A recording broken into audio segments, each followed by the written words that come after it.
Voilà, c'était la petite vidéo de présentation donc, de notre cabinet. Et donc, merci à vous d'être présent pour participer à ce webinaire. Je crois que c'est notre cinquième depuis bientôt un an et demi qu'on a lancé ce format. Alors, petit rappel des règles du webinaire, hein. Donc, on a coupé les micros et les caméras. Vous pouvez cependant poser vos questions dans la conversation ou également dans les questions-réponses. Donc, n'hésitez surtout pas à le faire. On les reprendra je dirais, à chaque partie pour la partie de questions-réponses à la fin. Pour introduire, avant de donner la parole à Olivier, alors c'est un webinaire qui nous tient à cœur pour plusieurs raisons. On est sur l'axe franco-allemand, ce qui est un axe qu'on a historiquement dans le cabinet qui a maintenant 35 ans. Alors, Marc s'excuse de ne pas être présent pour faire cette introduction, mais en tout cas, c'est quelque chose, il a vraiment tenu à ce qu'on insiste dessus, et c'est d'autant plus vrai aujourd'hui, hein, puisqu'on a fait récemment des réunions internes sur l'orientation stratégique du cabinet, et cet axe franco-allemand est vraiment quelque chose qu'on veut développer. Et on donnera la parole tout à l'heure à Tom, hein, qui nous a rejoint récemment et qui fait partie justement de ce développement, hein, puisque lui-même est sur cet axe-là. Voilà, je ne vais pas en dire plus, je vais laisser nos consultants et nos témoins aujourd'hui parler donc de cette thématique. Et pour contextualiser, le mieux c'est de commencer par donner quelques chiffres. Et donc Olivier, je te laisse la parole pour parler des chiffres de l'axe franco-allemand et même Europe pour le management de transition. Merci Xavier Noël, rebonjour à toutes et à tous, content de vous voir aussi nombreux. Alors, avant de démarrer sur l'axe, Xavier Noël, avant de démarrer sur l'axe franco-allemand, juste 30 secondes sur l'activité du cabinet en management de transition, parce que je pense que ça intéresse tous les participants. On a eu un démarrage d'année très fort sur les 4 premiers mois jusqu'à fin avril, avec un niveau de commande bien supérieur à l'année dernière et beaucoup d'avenants de prolongation de mission de l'année dernière. Et heureusement, parce que le marché est très très calme et c'est national, hein, c'est pas que chez nous, c'est national depuis fin avril, début mai. Si vous êtes un petit peu surpris de ne pas être rappelé en ce moment régulièrement, c'est un peu normal. Un marché atone et ça commence seulement depuis la semaine dernière à rebouger un petit peu. Bon, bon an, mal an, nous ayant démarré très très fort sur le début de l'année, on a déjà une avance confortable sur notre budget annuel, donc pas d'inquiétude là-dessus. Mais il faut savoir qu'il y a eu un trou d'air important sur mois de mai jusqu'à début juin et ça commence à repartir. Voilà, alors sur l'axe franco-allemand, il y a eu une hausse globale du temps de mission en Europe en 2022 versus 2021, une hausse de 7%. On va dire qu'il y a une grande partie qui est due à l'effet Covid. On le voit d'ailleurs sur la France où il y a eu une augmentation de 10% parce que la France, juste après le Covid, était redescendue à 6 mois au lieu de 9 en moyenne au niveau national. Et sur le dernier semestre de l'année dernière, elle est remontée d'un coup à 8 mois. Donc on est sur cette moyenne-là actuellement en tendance. Et on voit que l'Allemagne n'a pas connu cette croissance, mais par contre avait déjà une stabilisation depuis 2020 avec une moyenne qui est supérieure à largement de 3 mois à la moyenne nationale française. Et d'ailleurs, nos premières démarches qu'on a entamées avec Tom sur le marché franco-allemand nous laissent apercevoir des missions en Allemagne qui seraient plutôt de 12 à 18 mois, donc avec des temps bien supérieurs à ce qu'on trouve en France. Qu'en France, on est plutôt sur du 6 mois avec des avenants de 2-3 mois. C'est ce qui donne la moyenne des 8 mois que vous voyez ici. Voilà. Ensuite, le profil moyen du manager, il est très similaire au niveau européen, hein, 54, 55 ans en moyenne, comme la moyenne en France. En Allemagne, on voit que l'expérience en management de transition est plus importante. C'est quelque chose qui est plus ancré. On le voit d'ailleurs au Royaume-Uni encore plus, parce que le Royaume-Uni est encore en avance par rapport à l'Allemagne et la France, bien évidemment. Et ce qui était surprenant, c'est la part des femmes. Finalement, nous, tout en étant un petit peu plus en retard par rapport à l'Allemagne, eh ben, on a pris de l'avance là-dessus, puisqu'on a un quart, en gros, des managers de transition qui sont des femmes, alors qu'en Allemagne, il y en a seulement 9%. C'est un pourcentage qui reste encore très faible. Ensuite, sur les domaines ayant le plus recours au management de transition, donc là, on est sur la partie Europe pour pouvoir faire un comparatif. On voit que les postes les plus demandés, c'est de loin direction générale, avec presque un tiers, hein. C'est énorme parce que c'est pas du tout cette tendance-là en France. Ensuite, c'est tout ce qui est opération, production, finance, ressources humaines, technologie de l'information.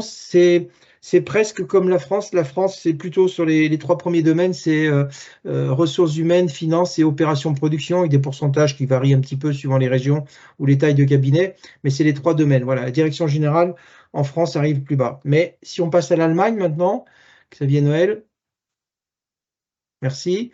Eh bien, on voit que ça reste aussi très différent de la France, puisque l'Allemagne est proche de la moyenne européenne. Bon, elle brasse beaucoup de volume, hein, donc elle tend à tirer la moyenne vers ses propres chiffres à elle. On voit qu'on a un petit tiers de direction générale, et comme je vous ai dit, en France, c'est plutôt une moyenne nationale en dessous de 10%, cette demande-là, sauf sur des gros cabinets, des très gros cabinets qui sont à des pourcentages de 20 à 30% sur ces postes de direction générale sur Paris. Et vous voyez qu'en Allemagne, si on compare avec la France, la partie ressources humaines est en troisième position, alors qu'en France, elle est quasiment en première avec la partie finance, hein, à quelques pourcents près, ça se tient. Et c'est surprenant, mais là, ce qu'on appelle la partie opération, production, est plutôt faible en Allemagne, alors qu'en France, elle fait partie du deuxième ou troisième demande. Voilà. Donc, une configuration sensiblement différente de ce qu'on trouve en France et plus proche de ce qu'on trouve en Europe en général. Voilà. Alors, la moyenne du taux d'emploi, ça c'est intéressant au niveau de l'Europe, c'est en gros un manager de transition européen est occupé les 2 tiers du temps sur l'année. La France, c'est à peu près dans la même moyenne. Et on voit que l'Allemagne a un taux d'occupation moyenne bien supérieur avec 80%. Ça doit être dû aussi en partie au marché du recrutement qui est encore plus tendu qu'en France et c'est ce qui nous incite aussi à nous développer le plus rapidement possible en Allemagne. Actuellement en Allemagne, il y a un peu plus de 2 millions de postes qui sont nous pourvus, donc c'est énorme, hein. Donc même si on enlève 80 ou 90% de non-cadres et qu'on prend 10 ou 20% de cadres, ça fait quand même des chiffres de 100 000 à 400 000 postes non pourvus en termes de cadres ou de cadres dirigeants, hein. Donc il y a un sacré potentiel de ce côté-là. Voilà. Les entreprises faisant appel au management de transition. Alors, je ne sais pas si vous vous souvenez, mais en France, c'était un petit peu historique. Depuis l'année dernière, les ETI sont passées les premières avec quasiment un tiers des demandes devant les grands groupes internationaux, sont passés devant les grands groupes pour les demandes de management de transition.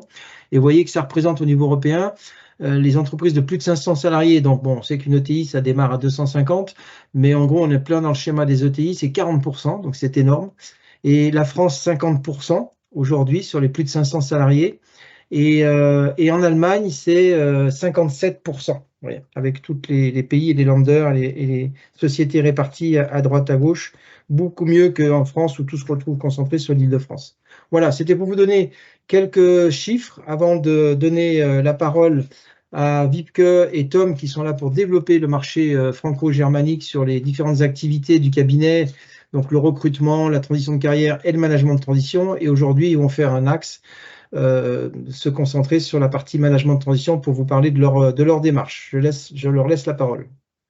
Voilà, donc je laisse Vipke et Tom allumer leur webcam et micro et on va les laisser déjà se présenter, hein, puisque donc Tom nous a rejoint récemment. Vipke, vous la connaissez peut-être, peut-être pas tous, donc c'est l'occasion de la découvrir. Honneur aux dames, on va laisser déjà Vipke commencer. Merci, Xavier.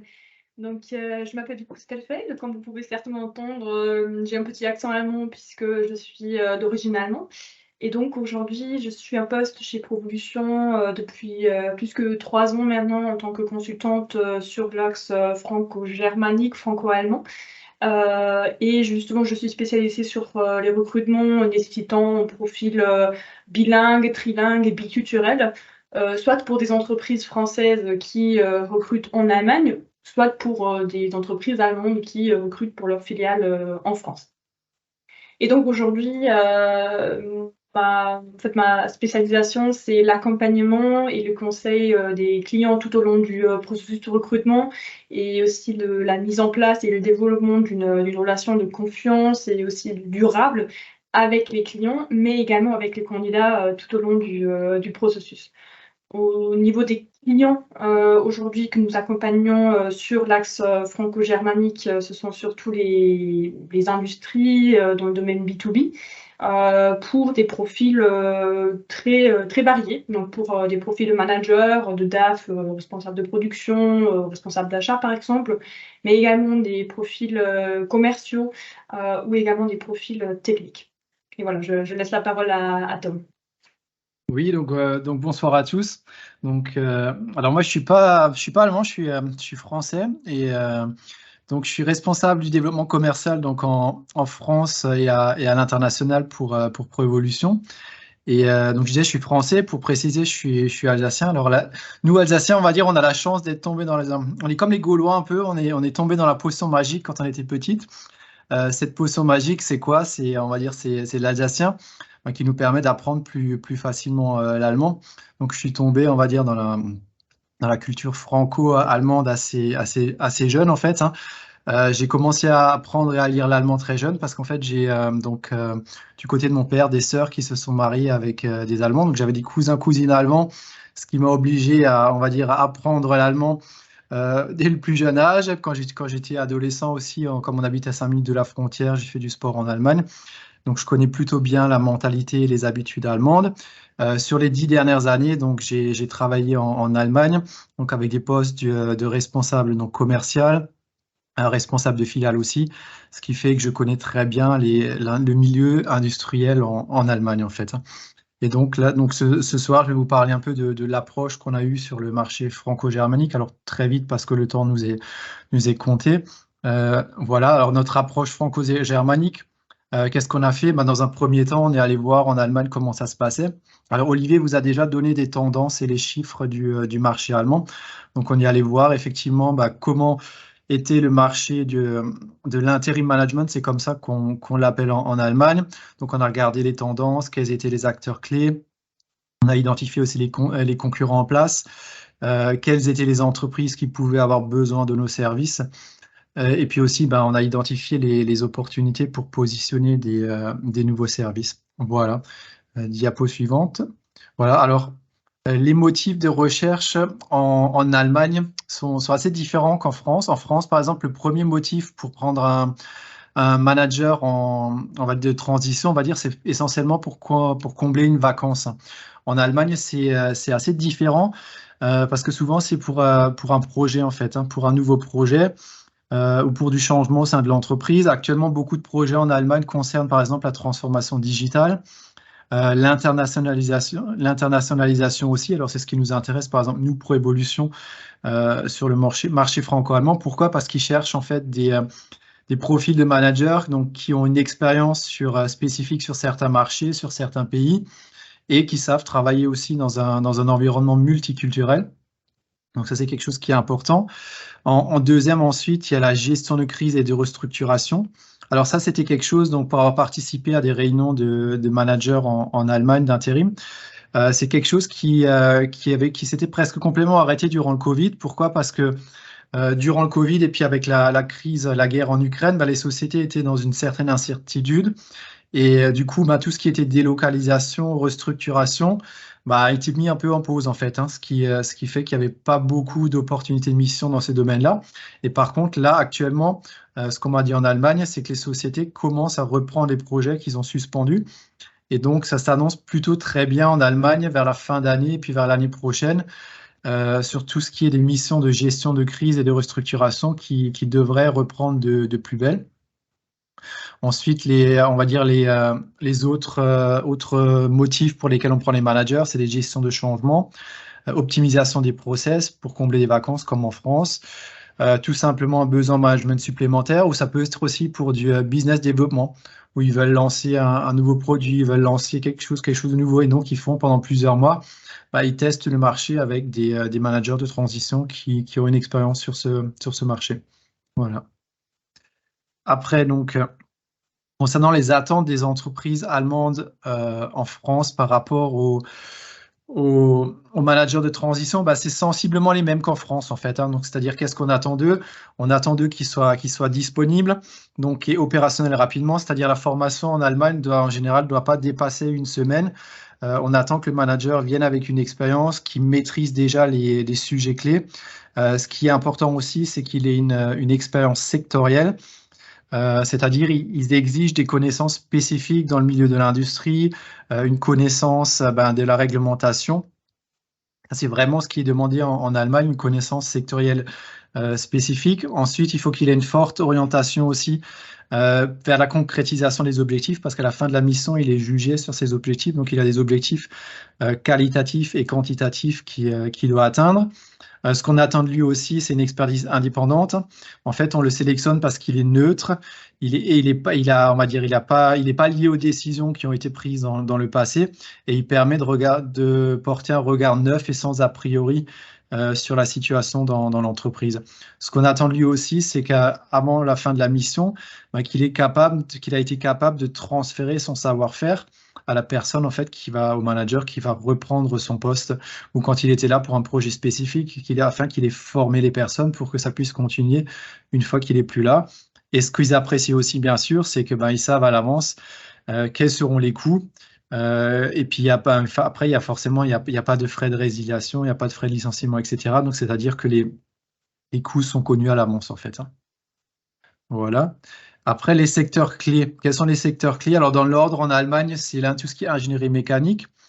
L'industrie automobile, même si on m'a confirmé actuellement quand j'étais en Allemagne, que l'industrie automobile était plutôt en régression actuellement. Donc, il commence à avoir moins de missions au niveau de l'automobile. La construction, l'électronique, l'énergie, la finance qui, selon eux, était le domaine le plus stable, la santé, et puis quelque chose qui monte vraiment en puissance aussi, c'était la logistique. Donc, il commence à y avoir pas mal de demandes sur tout ce qui est logistique. Voilà. Alors, ensuite, en termes de différences culturelles et juridiques, alors donc on a étudié quelles étaient les différences culturelles et juridiques en Allemagne, notamment en matière d'emploi, gestion RH, et puis les conditions spécifiques à l'embauche. Alors, en Allemagne, il faut savoir qu'il y a des différences entre la France et en Allemagne. En Allemagne, par exemple, aussi, c'est beaucoup plus facile de séparer de personnes qu'en France. Et après, il y a des... Alors, Jean-Roch, tout à l'heure, va rentrer un peu plus dans le détail. Par exemple, en Allemagne aussi, on ne connaît pas tout ce qui est portage salarié. La plupart des managers d'intérim ont une société à leur compte, en fait.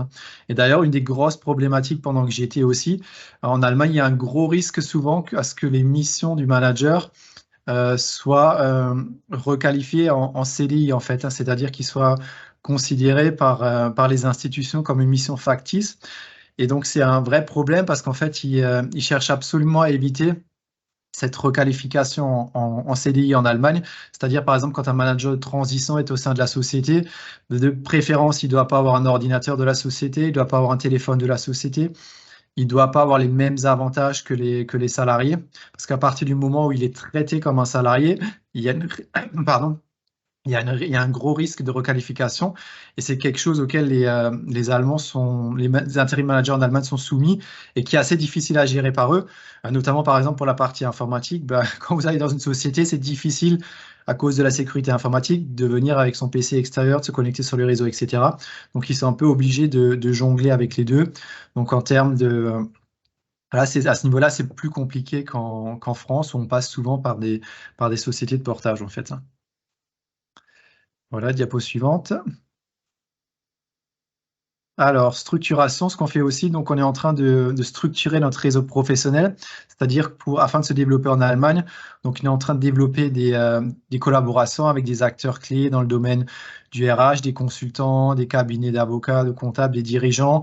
On participe aussi à des conférences, des salons, des rencontres franco-allemandes. On est présent dans les clubs d'affaires.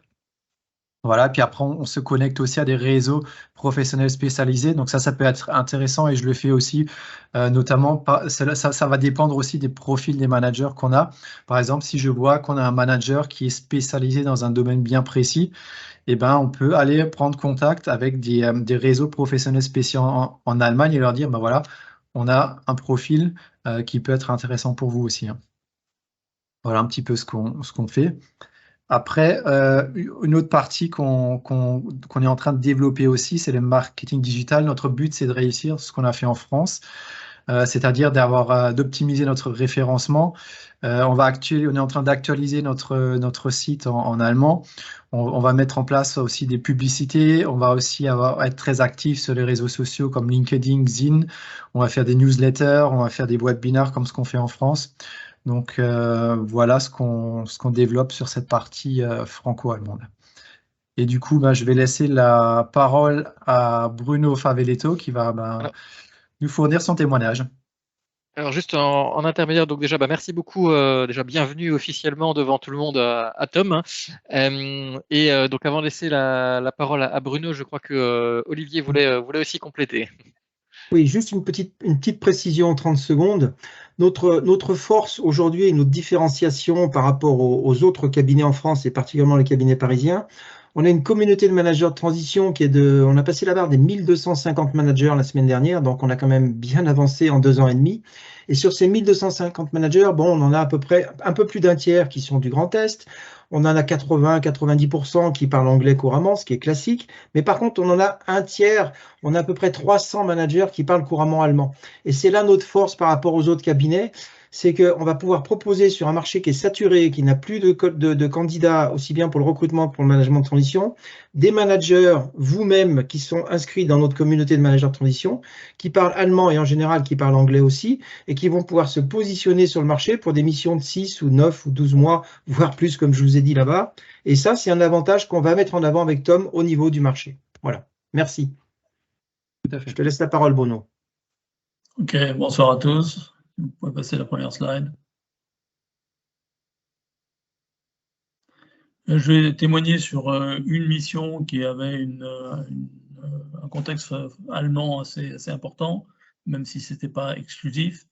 Il s'agit d'une mission qui a été faite pour une multinationale espagnole de packaging, avec une culture très très forte de trading et qui s'était lancée dans le manufacturing d'unités de plasturgie en pensant que c'était facile. Donc ils ont acheté en Espagne, ils ont acheté en Allemagne, ils ont failli acheter en France. Tout ça peu de temps avant le Covid. Le début d'intégration a été mal conduit, peu structuré, et surtout, il n'y a pas eu une prise en compte par les Espagnols, je devrais dire, il n'y a pas eu une acceptation des différences de culture et une vision claire de la différence d'expertise technique. Et c'est un point clé, en particulier quand on traite en Allemagne. Suivante. Donc, il y a eu des aléas lors de cette reprise de société. C'était une société familiale, le dirigeant familial est resté en place et globalement a joué le jeu. Par contre, les collaborateurs de niveau N-1 qui travaillaient avec lui, qui le soutenaient, se sont révélés peu adaptés au mode de fonctionnement qu'il fallait mettre en œuvre, peu adaptés aux changements qu'il fallait réaliser, et donc sont partis soit par usure, soit par peur devant les changements à introduire. Donc on s'est trouvé avec quelques sites, tant en Espagne qu'en Allemagne, où les dirigeants de sites et directeurs de sites qui étaient présents de longue date se sont évanouis, si je puis dire, ont disparu.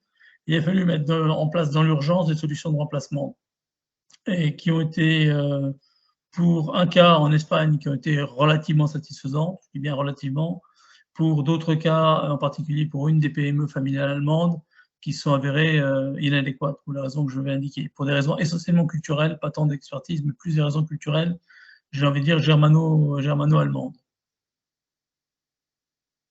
Donc il y a eu une situation de crise qui s'est cristallisée, qui est devenue de plus en plus sensible et qui a alerté, qui a inquiété juste après les reprises de contact suite au Covid, et qui a inquiété le directeur des opérations, qui était le numéro 3 du groupe, et qui l'a poussé à recourir à un management de transition.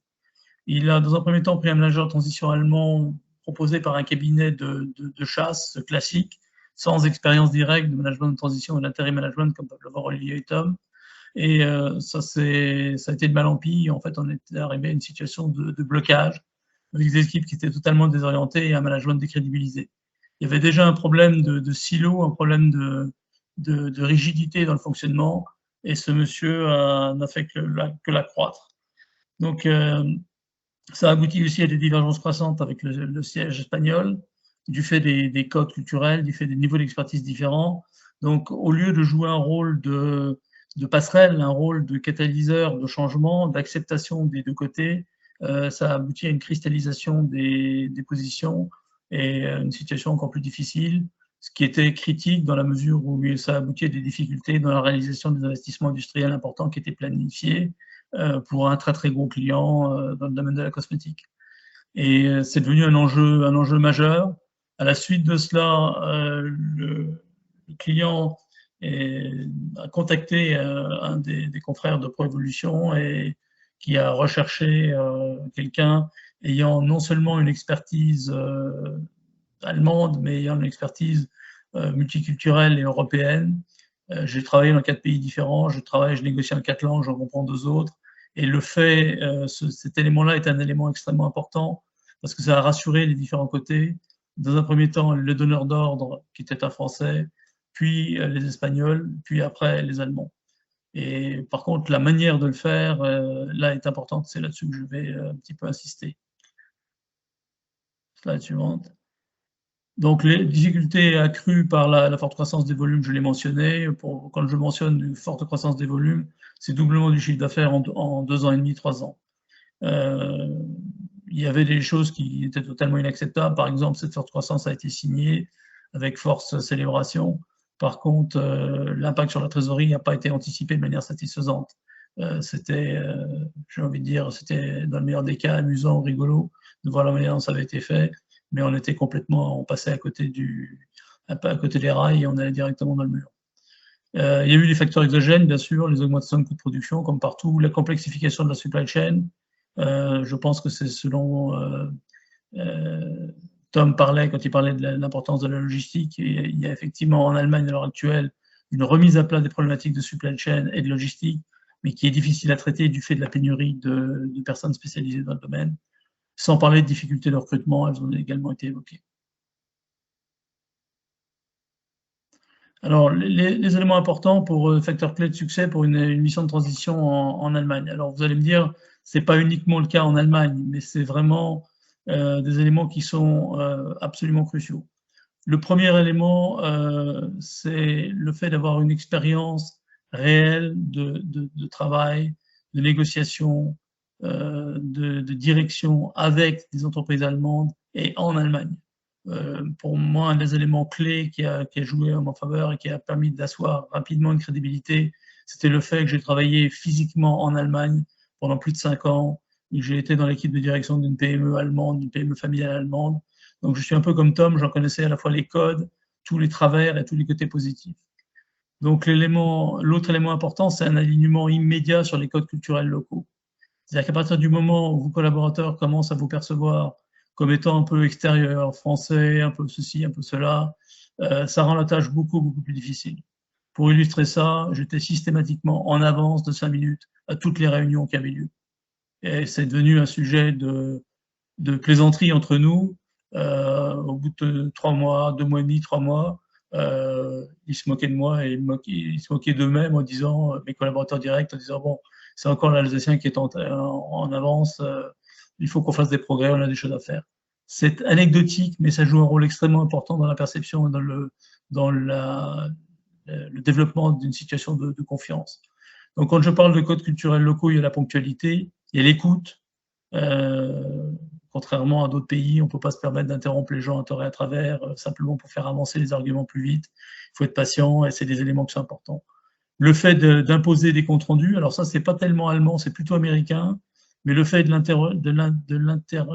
l'internaliser, de l'introduire et d'en faire une obligation dans les modes de fonctionnement opératoire a été, de l'aveu même de mes collaborateurs après mon moment de mon départ, a été vraiment un élément qui a permis d'avancer et de clarifier. Le dernier élément, c'est une capacité à reconnaître des erreurs, alors qui n'est pas directement relié par les managers allemands à des managers français et au mode de fonctionnement des Français. Il faut savoir que les managers, et en particulier les dirigeants français, n'ont pas une très haute cote en Allemagne. Si vous êtes hollandais, si vous êtes danois, vous aurez un préjugé très favorable. Si vous êtes français, vous avez intérêt à prouver un certain nombre de choses avant, et le préjugé favorable peut venir, mais il faut le travailler. Donc on part avec un petit handicap. Et le dernier élément, c'est vraiment un élément absolument fondamental, c'est la communication d'emblée exclusivement en allemand. Si vous faites comme beaucoup de nos compatriotes et que vous dites oui, je parle allemand, je l'ai étudié jusqu'en première, c'est pas la peine, passez votre tour, vous allez avoir beaucoup de déconvenus, ce sera beaucoup plus difficile. Donc c'est essentiel de communiquer de manière fluide, précise en allemand, et dans mon cas, ça a aidé à la communication, en particulier avec les collègues espagnols et français avec lesquels j'étais beaucoup en contact. Ça m'a permis de me positionner dans un rôle d'intermédiaire, un rôle un petit peu d'intermédiaire, de middleman, qui était tout à fait positif. Alors, sur le plan pratique, sur le plan opérationnel, j'ai listé quelques exemples d'actions qui ont eu un sens. En synthèse, ce qui était important, c'était la mise en place d'un mode de management participatif. Comme dans beaucoup de PME familiales allemandes, ce que j'ai trouvé en arrivant, ce que nous voyions, était un mode de fonctionnement assez hiérarchisé et en silo. Donc c'était des silos qui communiquaient pas tellement bien ensemble, qui avaient plutôt tendance à essayer de se rejeter la balle et de dire c'est pas moi, c'est l'autre. Et donc ça posait pas mal de soucis opérationnels et ça permettait pas d'accélérer, ça permettait pas de résoudre les problèmes de manière suffisamment rapide. Donc la solution proposée là-dessus, en accord avec la direction générale du groupe, a été de s'orienter vers un management participatif, ouvert, y compris ouvert sur le plan culturel, en s'appuyant sur les, j'ai envie de dire très franchement, les rares ressources disponibles et intelligentes en Espagne, mais en essayant de faire en sorte d'internationaliser et d'ouvrir cette équipe allemande. Donc, j'ai pu le faire par la mise en place rapide d'un management basé sur le partage régulier d'indicateurs de performance. C'est-à-dire que les collaborateurs de l'équipe de direction n'avaient aucune idée de l'EBITDA de la boîte, n'avaient aucune idée des taux de marge. Enfin, c'était assez superficiel. Tout était centralisé dans les mains du propriétaire, du financier et dans une moindre mesure du directeur de production. Donc, on a partagé les données factuelles pour responsabiliser les managers et ça a permis également de faire, si vous me passez l'expression, de faire le tri, de faire une évaluation des collaborateurs clés en quelques mois, ce qui a permis de prendre une décision rapide concernant une personne qui était de manière évidente inadaptée dans son poste, de sélectionner et de promouvoir les talents à retenir avec les plans de progression, ce qui a permis de retenir des collaborateurs, et ça c'est un élément fondamental sur un marché qui est difficile. Il faut pouvoir se poser rapidement en contributeur qui permet de retenir les collaborateurs de bon niveau faisant des performances. Donc l'objectif a été de mobiliser un maximum ces collaborateurs et puis de préparer un plan d'évolution pour le site et de lancer un projet Lean Manufacturing. Alors ces deux points-là sont extrêmement importants parce que le plan d'évolution pour le site, je ne l'ai pas sorti de mon chapeau, on l'a élaboré avec les collaborateurs. Donc ça a servi à mobiliser les collaborateurs. Mais surtout, on s'est attaché à leur redonner une perspective en leur disant voilà ce que l'on voit aujourd'hui, voilà ce qui ne va pas, mais surtout voilà les points positifs, voilà ceux que l'on pourrait développer ensemble. Et ça, je ne peux que vous conseiller que d'insister de manière forte sur le fait, dans une mission en Allemagne ou ayant un ancrage allemand, de bien valoriser ces éléments techniques, de bien valoriser cette expertise, d'avoir un discours extrêmement clair sur la qualité ou la non-qualité et sur les remèdes à apporter pour pouvoir remettre l'unité ou l'entité au niveau souhaité. Il y a une fierté du Made in Germany et il faut vraiment le faire et l'utiliser de manière systématique. Suivant.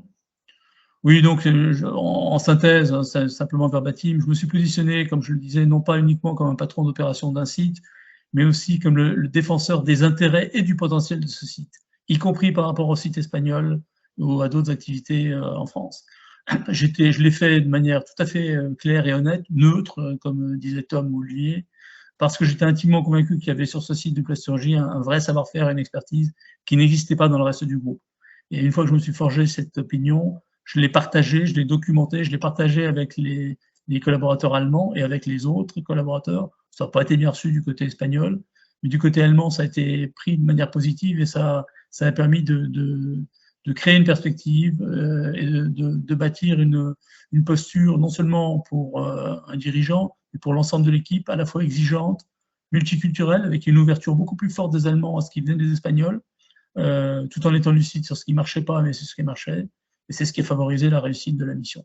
Il y a un point que je n'ai pas mentionné, qui est un élément extrêmement important, c'est le suivi de mission par mon officier traitant. J'ai eu la chance d'avoir quelqu'un qui avait une relativement bonne connaissance de la plasturgie, qui connaissait bien le secteur des clients et qui avait une disponibilité, une rigueur qui était extrêmement importante. C'est quelqu'un qui s'est déplacé en Allemagne pour visiter le site, qui s'est déplacé sur les sites espagnols pour les visiter également.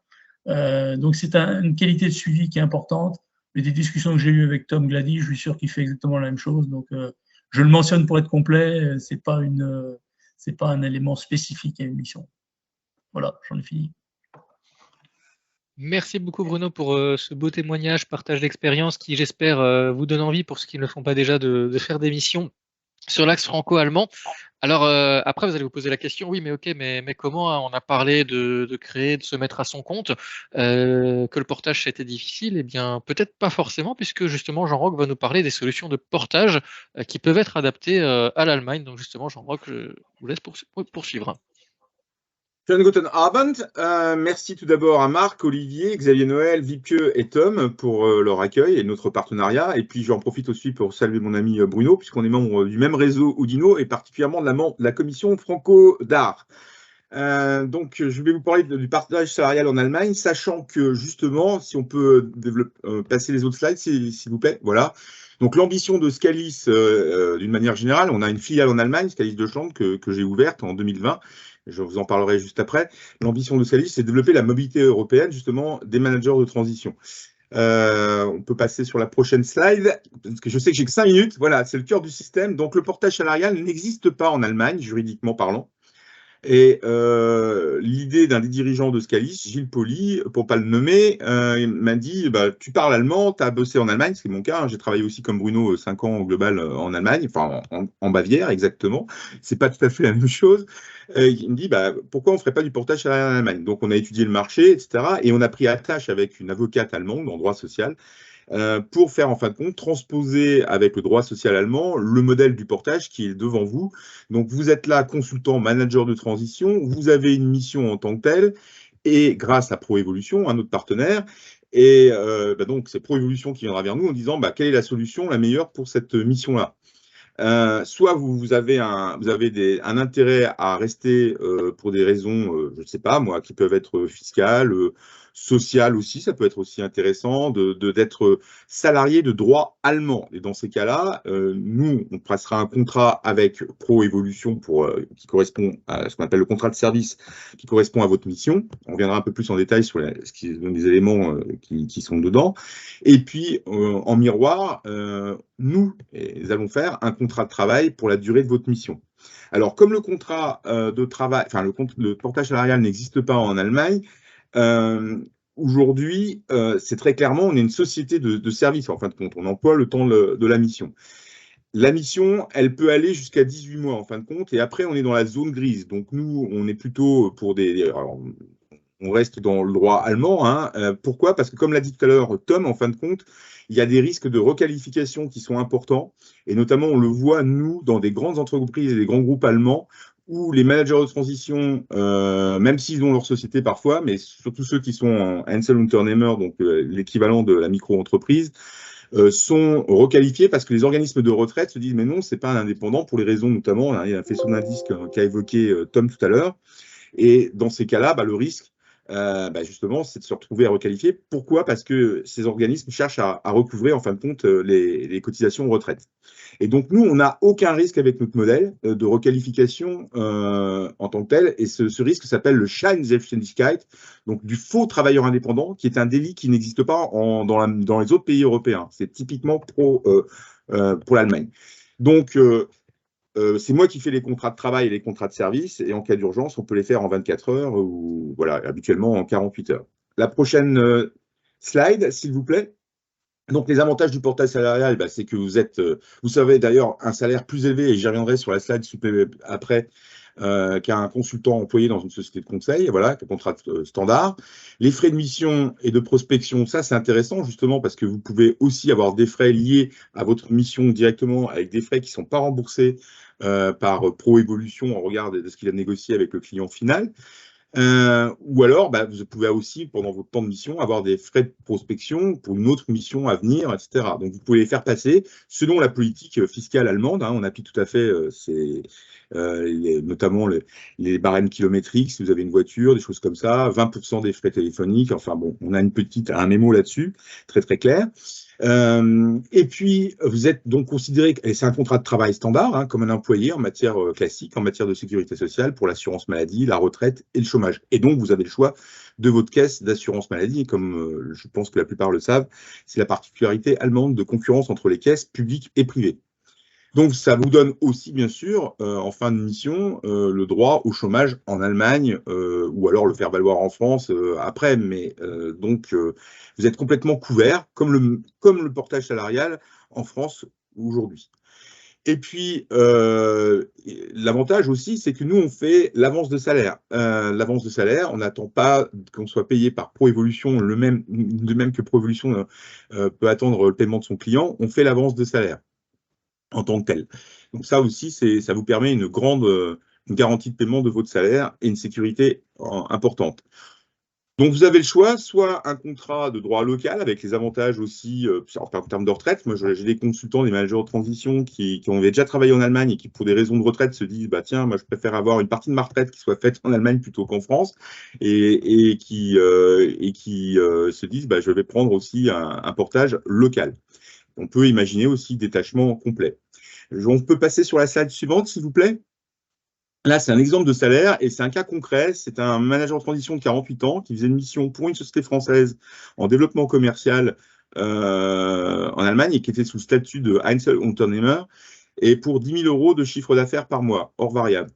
Et total des courses, avec son statut d'Einzelunternehmer, quand vous regardez la cascade des coûts, vous avez notamment beaucoup de taxes. Il était notamment le premier à dire « Je comprends pas, j'ai une taxe mensuelle de 120 € par mois pour une poubelle que je n'ai pas, parce que je suis complètement digital. » Donc, total des courses en net, pour 10 000 € de chiffre d'affaires, eh bien, il gagnait 1 148 € de plus net en portage salarial. Donc, c'est pas négligeable quand même. Regardez bien la différence. Voilà, ça, c'est un cas concret. Et en plus, ça l'intéressait parce que 48 ans, il voulait justement rentrer dans le régime salarié de retraite, de nouveau, pas le régime indépendant. Voilà. On peut passer sur la slide suivante. Vous avez ici l'implantation de Scalis, d'une manière générale, pour vous présenter nos services. Nous avons des filiales en Grande-Bretagne, au Luxembourg, en Belgique. On a ouvert la Pologne cette année et l'Allemagne depuis 2020. Nous faisons 20 millions € de chiffre d'affaires et notre ambition, justement, c'est de couvrir tous les pays européens, soit en direct, soit via les partenaires. Et c'est le cas notamment pour la Suisse, l'Espagne, l'Italie, les pays nordiques ou autres, et même de par ailleurs dans le monde. Je serais ravi de répondre à vos questions, s'il y en a, bien sûr. J'espère que je n'ai pas dépassé le temps imparti. Je vous remercie. Mais c'était parfait, Jean-Roch. Merci aussi pour cette présentation de solutions qui est très, très intéressante pour notre auditoire ce soir. Et effectivement, comme vous avez très bien fait la transition, on en arrive au moment de questions-réponses. Alors, je vois que depuis tout à l'heure, M. Cabezon levait la main. Je ne sais pas si vous voulez intervenir. Alors, vous dites soit vous posez les questions dans le chat, soit je peux vous donner la parole. Il faut juste me l'indiquer dans le chat. Donc, allez-y. Si vous voulez rebondir soit sur ce qu'on a mis en place au niveau de Proévolution pour l'axe franco-allemand, si vous voulez revenir sur le témoignage, peut-être partager un témoignage que vous avez aussi, ou si vous avez des questions sur le portage. Allez-y, c'est le moment. C'est le moment d'échange. Alors, Jean-Roch, il y avait une question pour toi là tout de suite. Est-ce que Scalis ne travaille que pour Proévolution? On va dire beaucoup pour Proévolution, mais aussi accepte d'autres cabinets. Jean-Roch, il faut rester connecté parce que voilà. Oui, j'ai coupé mon micro. Je vais remettre la caméra. Oui, nous avons un partenariat privilégié du fait de l'axe franco-allemand, évidemment, mais on travaille avec d'autres cabinets de management de transition, notamment sur le marché français en tant que tel aussi. Voilà. Okay. Tom, il y a une question pour toi. Si malgré la baisse relative des demandes sur l'automobile, il y a des besoins sur le management de la qualité ou la gestion de projet, tu n'as peut-être pas encore cette finesse d'analyse. Alors, de ce que j'ai vu, effectivement, s'il y en a, notamment sur la gestion de projet, en fait, c'est-à-dire ils recrutent des managers pour ce qu'on a dit au début, pour des projets effectivement spécifiques. Donc, dans la gestion de projet, dans tous les cas, il y en a, en fait. Alors, et question suivante d'Isabelle, voilà, qu'en est-il pour les femmes? Quelles sont les perspectives? Alors j'avoue que des femmes dans les réunions d'intérim manager où j'étais en Allemagne, j'en ai pas vu. Et donc il y en a pas énormément. Ça ne veut pas dire que c'est fermé en fait, mais simplement il y en a pas beaucoup. Il n'y a pas beaucoup de femmes aujourd'hui qui rentrent sur le domaine du management d'intérim en fait. Voilà, on avait également une remarque donc de la publicité pour Scheffler qui peut nous contacter, mais on travaille déjà avec eux. Alors Scheffler est un très bon client à nous au niveau national, effectivement, et on est en train de faire des démarches pour la partie siège en Allemagne. Tout à fait. Et alors, il n'y a peut-être pas beaucoup de femmes dans les réunions d'intérim manager en Allemagne, mais en tout cas, elles sont présentes ce soir, puisqu'on a une question de Corinne.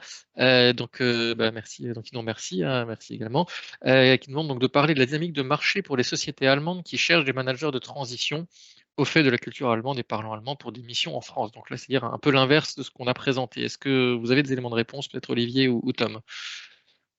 Disons que c'est un point, quand on nous fait des demandes, on est quand même sur des niveaux cadres dirigeants, hein, par rapport au management de transition. On nous demande l'anglais, ça c'est impératif, et l'allemand est montré comme un plus, parce que qui dit cadre dirigeant dans une filiale française d'un groupe allemand, forcément les échanges, le reporting, c'est international et ça va se passer en anglais. Et c'est vrai que si le manager ne parle pas allemand, c'est pas un point bloquant. En général, c'est ce qui ressort. C'est un plus. Voilà. Deux managers équivalents, il y en a un qui parle allemand et l'autre non, ben forcément, ils vont prendre celui qui parle allemand. La langue allemande est vraiment fondamentale si vous travaillez en Allemagne, parce que quand vous êtes avec les N+1 qui vous allez reporter, échanger, bien sûr que ça peut se faire en anglais. Mais dès que vous allez descendre avec les N-1, -2, -3, si vous ne parlez pas allemand, la communication n'est pas possible.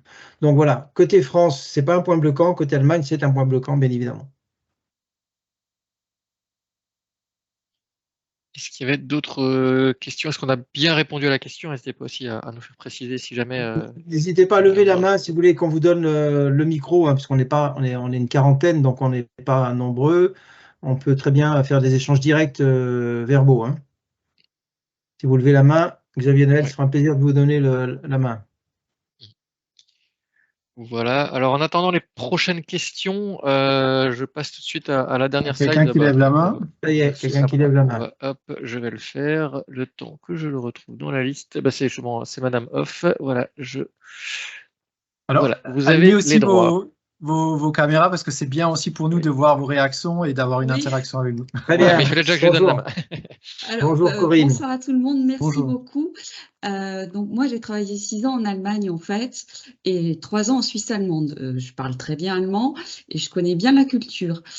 Donc comme vous avez parlé des femmes qui n'étaient pas trop demandées dans des missions de transition, c'est pour ça que j'interviens. Moi j'étais en CDI à l'époque et je n'ai pas fait de mission, enfin de management de transition du tout. Moi j'ai une question en fait qui est très culturelle.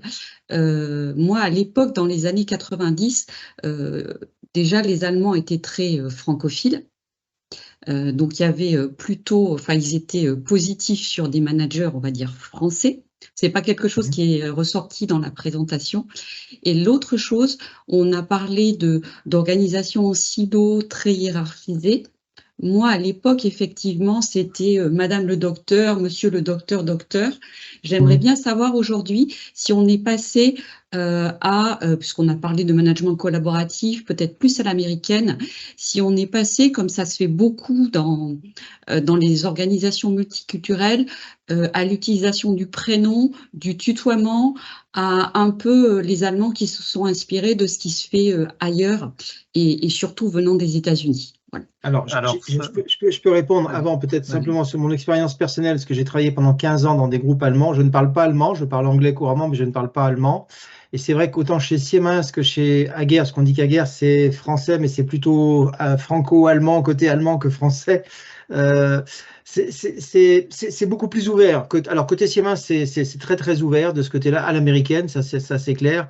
Côté Ager, par exemple, c'est un petit peu plus fermé encore et c'est plutôt du docteur d'un côté, docteur de l'autre, etc. Et par contre, des deux côtés, aujourd'hui, si vous ne parlez pas allemand couramment, vous n'êtes pas à même de monter au niveau du Vorstand. Vous avez beau être un super directeur de business unit, de business unit de 10 000, 30 000, 50 000 personnes. Si vous ne parlez pas allemand, vous n'accédez pas au Vorstand au niveau mondial. Hein. Ça, c'est encore très fermé de ce côté-là. Et on est toujours sur la hiérarchie très marquée ou moins? Ça dépend quand même, les. Oui. Ouais. Alors ça dépend les sociétés, puis ça dépend aussi des régions en Allemagne en fait, et notamment pour le tutoiement et puis on va dire comme disait tout à l'heure notre collègue, avec un management plus participatif. Ça dépend aussi beaucoup les régions d'Allemagne. Par exemple, quand vous allez dans le sud de l'Allemagne, du Bayern, on se tutoie beaucoup plus facilement, c'est beaucoup plus rapidement collégial. Même quand par exemple, quand vous prospectez, vous allez chez un nouveau client. Moi, au départ, quand je suis arrivé en Allemagne, quand je tournais à des commerciaux, j'étais étonné parce que j'avais un commercial sur lieu de la prospection, il tutoyait tout de suite le client, il se tapait dans la main, mais je me dis, mais tu le connais depuis combien de temps? Et en fait, c'était dans certaines régions d'Allemagne, c'est quelque chose qui est courant, alors que vous allez dans d'autres, vous montez un peu plus vers le nord de l'Allemagne ou dans d'autres régions, c'est beaucoup plus froid, beaucoup plus distant. Donc ça dépend aussi. Au sein de l'Allemagne, il y a différentes régions avec différentes particularités aussi. Bruno, tu veux rajouter quelque chose par rapport à ton expérience perso? Oui, ce que je peux, tout à fait dans le sens de ce que vient de dire Tom. Il y a effectivement il y a une multiplicité de différences, il y a différents facteurs. Il y a l'aspect régional, il y a l'aspect régional peut aboutir à des cultures régionales, à des points de différence au sein d'un même land. On n'opère pas de la même manière à Francfort ou à Darmstadt qu'on opère à Kassel. Il y a vraiment ces différences-là. Et on peut avoir, j'ai ressenti moi aussi, à la fois dans le temps et récemment, une facilité de communication, un tutoiement, une facilité d'approche plus forte. Mais ça ne veut pas dire que les silos n'existent plus. Ça ne veut pas dire que la hiérarchie n'existe plus. Et un des éléments intéressants et peut-être un des pièges de ce genre de situation et de mission est d'arriver à détecter l'importance de tel ou tel code, l'importance de tel ou tel facteur pour pouvoir prendre les décisions qui s'imposent et pour pouvoir gagner la confiance des collaborateurs et aller de l'avant. Donc, je rejoins ce que disent Tom et Olivier en ajoutant peut-être un facteur de complexité parfois un peu irrationnel parce que ça peut varier d'une entreprise à l'autre pour des raisons tenant aux fondateurs, tenant aux dirigeants actuels, familiaux, qui aboutissent à des situations un peu plus compliquées à gérer. D'accord. Je précise juste une chose. Moi, mon expérience, c'est dans le secteur de l'industrie de la santé. D'accord. Voilà, juste pour clore. Mais merci à tous en tout cas. Merci à vous. Je reprécise aussi qu'aujourd'hui, on s'est concentré sur l'axe franco-allemand. Mais dans notre stratégie qu'on appelle le CAP 2026, où on a tout un tas d'axes qui sont déclinés, on est en fait sur la partie franco-germanique, donc d'art. Alors aujourd'hui, l'Autriche, c'est encore pas abordé par notre sujet, mais la Suisse, par exemple, on est à fond dedans. Marc Sarvatka, qui ne pouvait pas participer malheureusement au webinaire, il était pris sur une autre réunion, est en démarche assez active aujourd'hui pour aller sur une acquisition ou une participation dans une société suisse, parce que vous le savez ou vous ne le savez pas, je ne sais pas, mais en Suisse, on ne peut pas travailler si on n'est pas associé avec une société locale. Donc c'est en cours de mise en place et ça veut dire que dans les mois qui viennent, on sera à même de développer aussi notre approche sur le marché suisse et on va commencer l'Autriche avec Tom dans les prochains mois. Il faut déjà se concentrer sur l'Allemagne, sur lequel il y a un très beau potentiel, comme je vous l'ai dit. Retenez quand même ce chiffre au niveau recrutement, parce que je vois le recrutement qui est très tendu en France, ça nous amène un potentiel de management de transition énorme en fait, hein, ça n'arrête pas de grossir avec ça. On a aujourd'hui au niveau national 50% des missions qui sont des missions de management relais, c'est-à-dire qu'on remplace quelqu'un qui est parti en attendant que le nouveau CDI arrive. Donc vous imaginez en Allemagne qu'avec 2 millions de postes non pourvus, ce management relais prend de l'importance.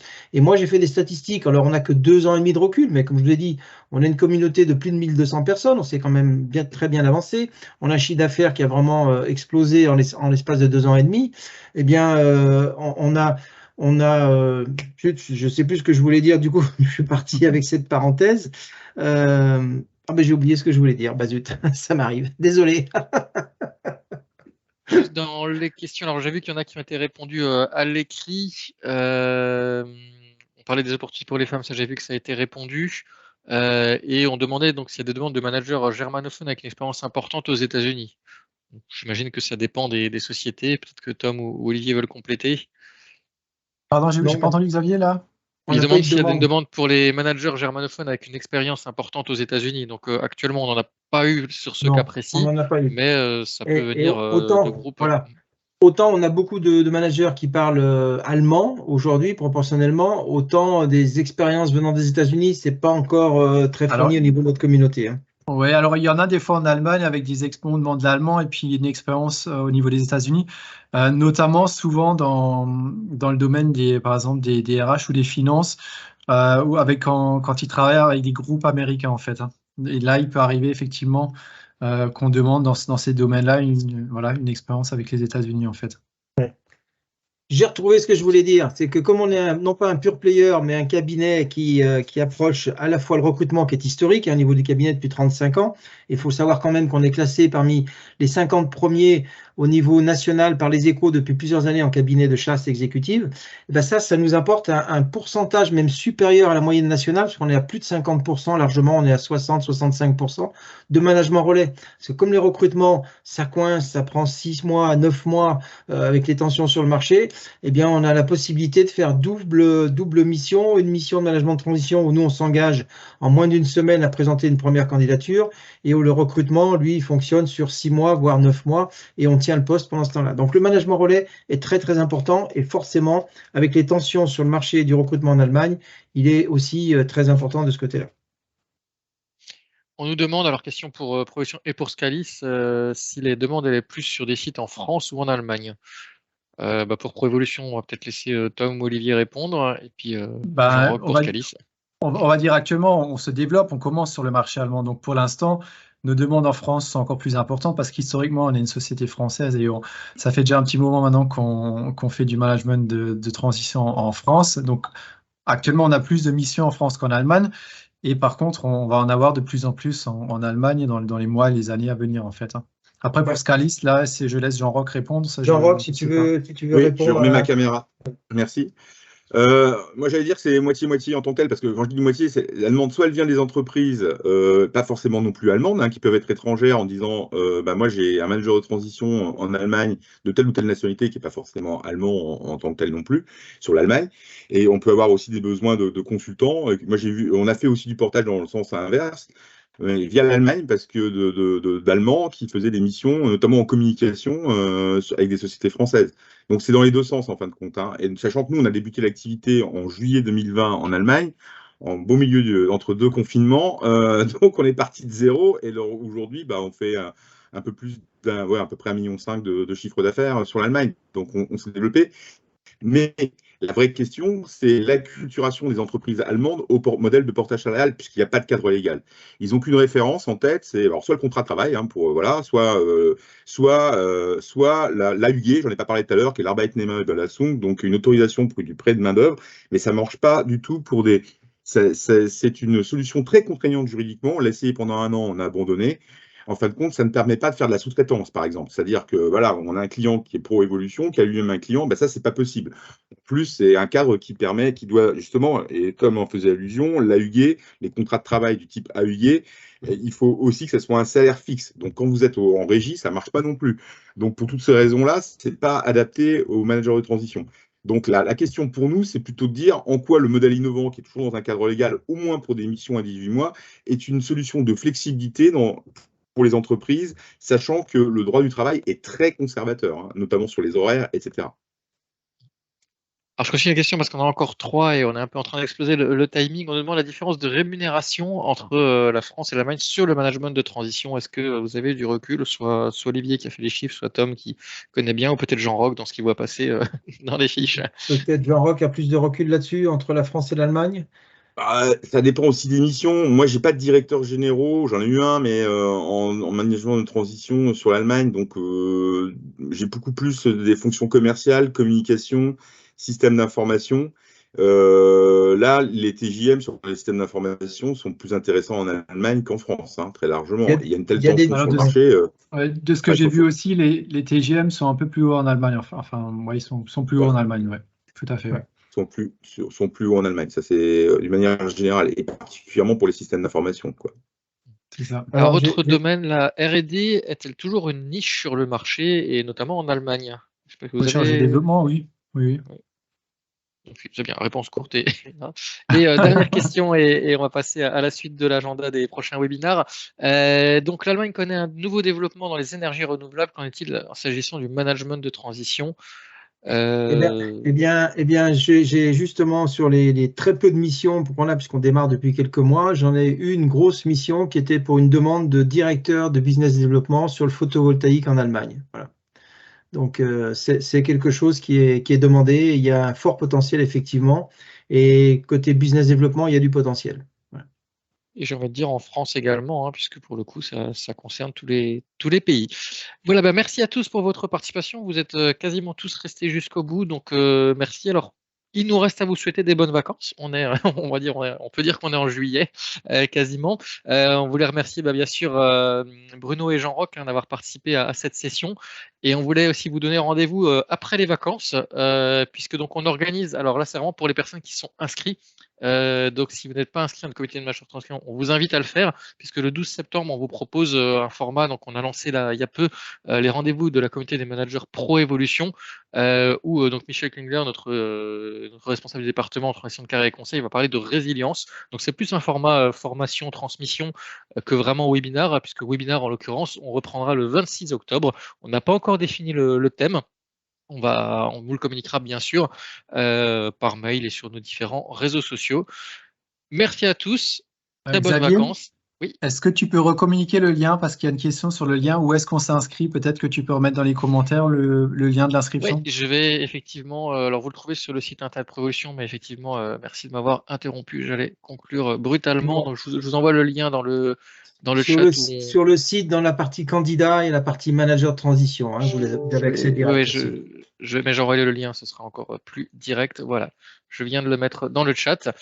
Voilà, et puis bien sûr, si jamais on a oublié des questions ou si vous voulez nous contacter en privé, vous pouvez aussi passer par le site Proévolution ou nous envoyer des messages privés pour les réseaux sociaux, LinkedIn ou autres. Avec grand plaisir. Vielen Dank.